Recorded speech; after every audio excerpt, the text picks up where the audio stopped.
Olá pessoal, sejam bem-vindos a mais um vídeo neste canal. E hoje eu estou em uma das cidades mais incríveis de Portugal, que é nada menos do que o berço da nação. Isso mesmo, Guimarães.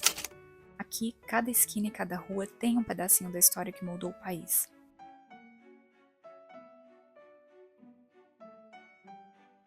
Mesmo com muito frio, o domingo no Porto amanheceu assim, lindo, ensolarado e com o céu azul. Aproveitei para caminhar um pouco e fui andando até a estação de metro.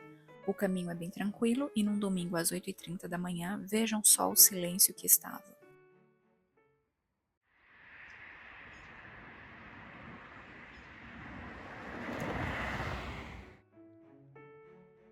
Aqui vemos uma guerreira fitness com seus shortinhos no frio de 7 graus e logo ali à frente já está a estação.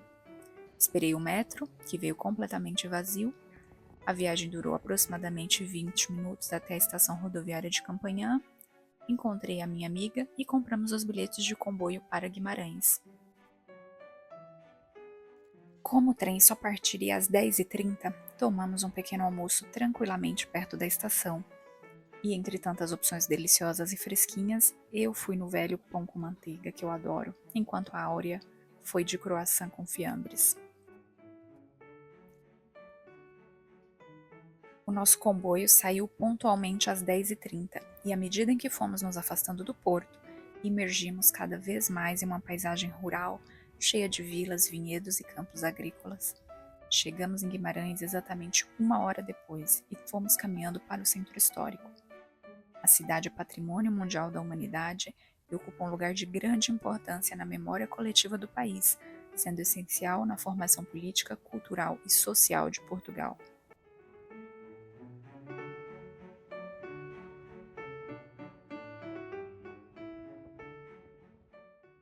A primeira parada foi no Paço dos Duques de Bragança, e esta pequena grande fila era para comprar o ingresso.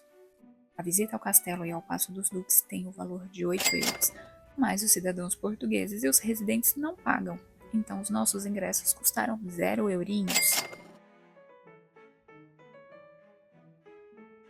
Essa construção é datada do século XV e foi encomendada por ordem de Dom Afonso, primeiro Duque de Bragança.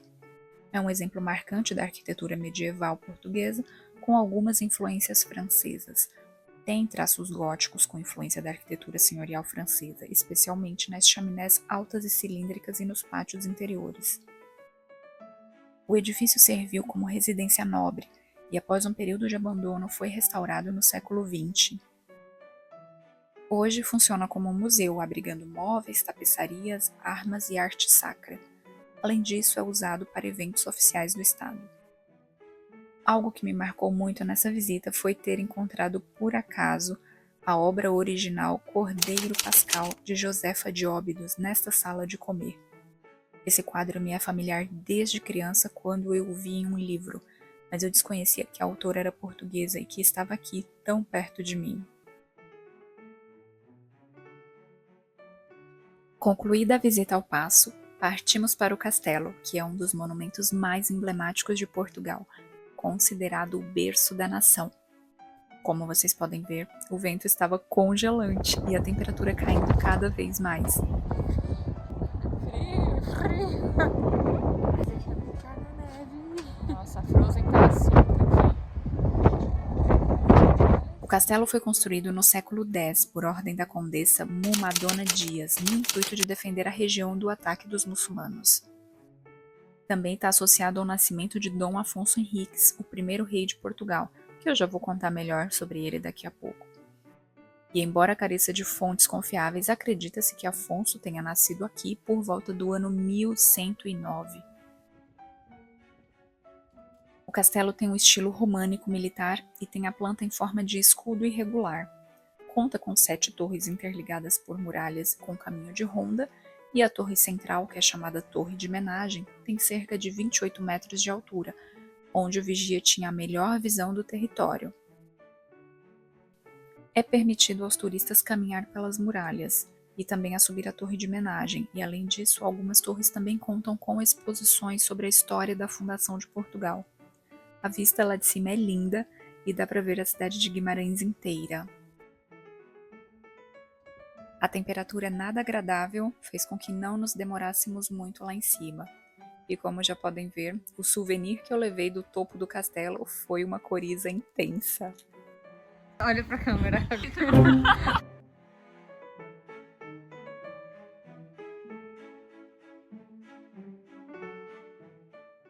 Mas agora vamos falar desse gajo aqui. Dom Afonso Henriques, o homem que talvez sem ele, Portugal nunca teria existido. Resumindo bem a história. Afonso nasceu nesse castelo, mas na época o território era um condado, parte do Reino de Leão, o condado portucalense. Afonso foi nomeado duque aos 14 anos, mas se recusava a assinar como duque e a prestar vassalagem ao Reino de Leão, que, pasme, tinha por rainha a sua própria mãe, Teresa. Agora vai um questionamento. O que você tinha realizado aos 19 anos? Pois saiba que Afonso, visionário como era, queria a independência de seu condado. Então, aos 19 anos, empreendeu uma batalha contra a própria mãe, a tão famosa Batalha de São Mamede. Esse confronto aconteceu em Guimarães, no ano 1129, e Afonso derrotou as tropas de Leão, garantindo assim sua tão sonhada independência. Afonso seguiu seu plano de criar seu próprio reino e expandir recuperando terras que estavam invadidas pelos mouros. Como um católico fervoroso, pode-se dizer que foi o primeiro a iniciar a reconquista cristã, quando expulsou os muçulmanos e venceu a Batalha de Ourique. Pouco tempo depois da batalha, Dom Afonso Henriques alterou seu título, passando a designar-se pela primeira vez Rei dos Portugueses. Em 1147, ele reconquistou dos mouros Santarém e Lisboa, esta última com a ajuda de alguns cruzados que se dirigiam para a Terra Santa. Falando em fé, há uma lenda que diz que foi aqui, na igreja de São Miguel, que Afonso foi batizado. Eu digo lenda porque a referência mais antiga da igreja é do ano 1216, ou seja, mais de 100 anos depois do nascimento de Afonso. É uma igreja com estilo românico, de dimensões pouco avantajadas, construída no granito, sem grandes itens decorativos. Se é verdade ou não que Afonso foi batizado aqui, a gente não sabe, mas o que é certo é que a pia batismal da cerimônia está aqui.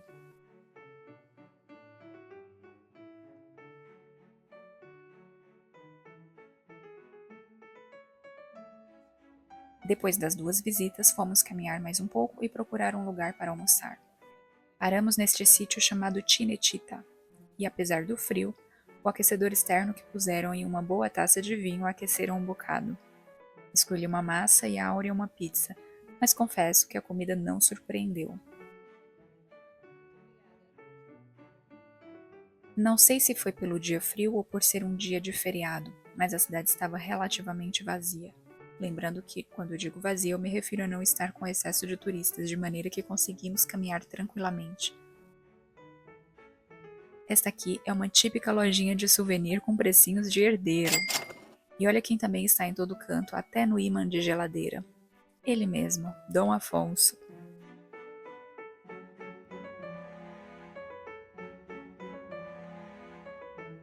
Já no final do passeio, descobrimos que a torre da alfândega também estava aberta à visitação, custando 0 eurinhos.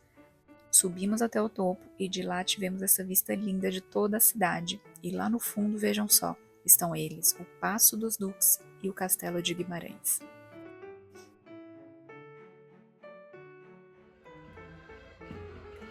Ainda encontramos essa galerinha numa praça, viemos conferir o que estava a acontecer e acompanhem só comigo.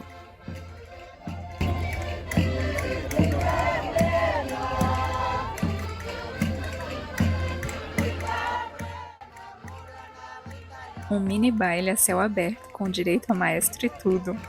Fui pesquisar a música que estavam a cantar e descobri que se chama Linda Morena, de um grupo folclórico de origem totalmente rural aqui do norte, chamado Colheita Alegre.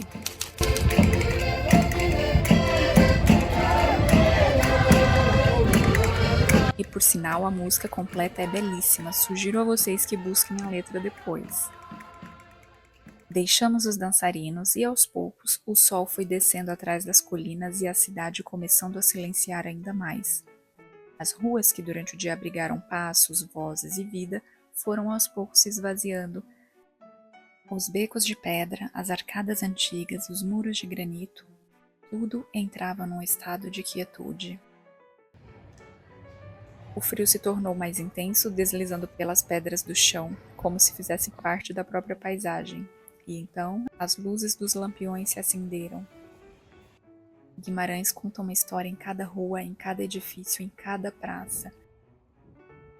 É como se o passado ainda vivesse ali, respirando pelas frestas das janelas e sussurrando histórias antigas aos que passam. E são com essas imagens de quietude e história que eu vou encerrando esse vlog.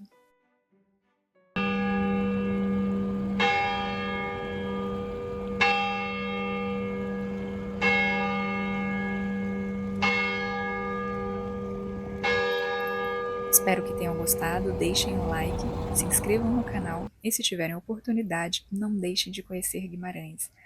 Aqui não há pressa, só há o silêncio, o frio e uma beleza quase solene.